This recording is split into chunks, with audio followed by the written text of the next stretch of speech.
I'm Anthony Valeri, Director of Investment Management at Zions Wealth. Thank you for joining. First quarter 2026 earnings season is nearly complete, and it has been a very strong one. Today, we take a closer look at earnings, the role of business investment, and then compare fundamentals now versus the dot-com bubble of 2000. Let's go ahead and get started. A very strong first quarter 2026 earnings season is almost closed, and it has been a primary driver of a robust rally in the stock market from the March 30 lows. U.S. earnings are on track to grow 28% during the first quarter. That would be one of the strongest growth rates outside of a post-recession rebound ever. Even excluding one-time items at Google and Amazon, the growth rate is still on track for a stellar 16%, which would also mark the sixth consecutive quarter of double-digit earnings growth. Top-line revenue growth was also impressive at 11%, with every sector in the S&P surpassing initial top-line revenue estimates.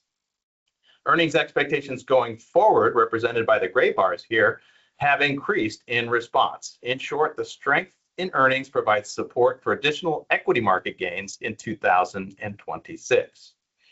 And earnings growth isn't just a tech story. While technology has exhibited the strongest growth by far, along with communication services, earnings growth has been robust across sectors, with a couple of exceptions.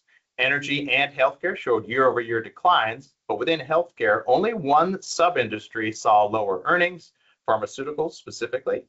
If pharmaceuticals, which were down 24% due to a one-off item at Merck, they had the lowest earnings in the sector. If that's removed, the growth rate improves to 9% for healthcare. But you see here strong earnings growth generally across the board.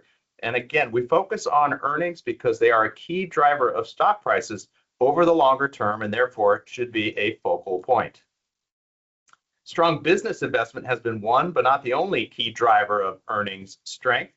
Here we measure business investment via durable goods orders, and specifically durable goods orders non-defense, including volatile aircraft orders. We show business investment in dollar terms in the blue line and corresponding earnings growth in yellow. The blue line shows the surge in business investment, or CapEx, which in turn is driven primarily by the major hyperscalers, including Google, Meta, Amazon, and Microsoft, as they continue to build out AI infrastructure. You'll note the two lines tend to move in tandem and shows the influence business investment can have on earnings growth rates. Business investment falls off during recessions, denoted by the vertical gray bars, and then rebounds during the recovery.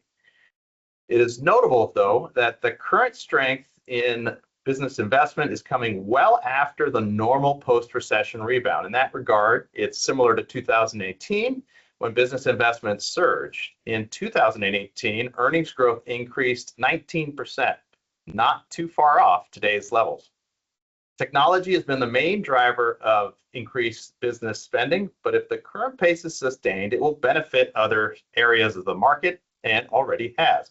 These sectors include industrials, materials, real estate, and utilities, which could also help broader earnings growth. The flip side to increased CapEx and technology is that depreciation and amortization in coming years may weigh on earnings growth. The strength in technology has raised valuations concerns, and it's a key point given that investors often fear strong run-ups. But higher earnings means that the valuation on the technology sector is actually cheaper now than it was at the start of the year. The forward price to earnings ratio has declined to 24 from just over 27 at the start of the year, thanks to earnings growth outstripping price gains. Of course, still the strong rally from the March low has led to bubble talk in the media and among investors. That's come up again, and there are certainly pockets of exuberance. It's really important to note that there are several fundamental distinctions between today's markets and the dot-com bubble of 2000. Yes, stocks are overbought short-term and due for a consolidation, but that's very different from a bubble. A look back at the trailing 5-year return of the NASDAQ Composite Index leading into the peak of March 2000 compared to today shows that performance is not even remotely close. If we look at 3-year trailing performance, which strips out a weak 2022 from the 5-year number, that still results in a very wide disparity. Again, not even on the same page. A couple other metrics worth mentioning to compare or illustrate the difference. The average forward PE ratio of the NASDAQ index was 45 in March 2000 versus 30 currently, and free cash flow yield was flat to slightly negative in 2000 compared to 2% today. These are notable difference versus 2000. Again, we don't think we're in a bubble, and earnings and business investment continue to provide a sound fundamental underpinning for the equity market in 2026. I'm Anthony Valeri. Thanks for listening. We'll speak to you again soon.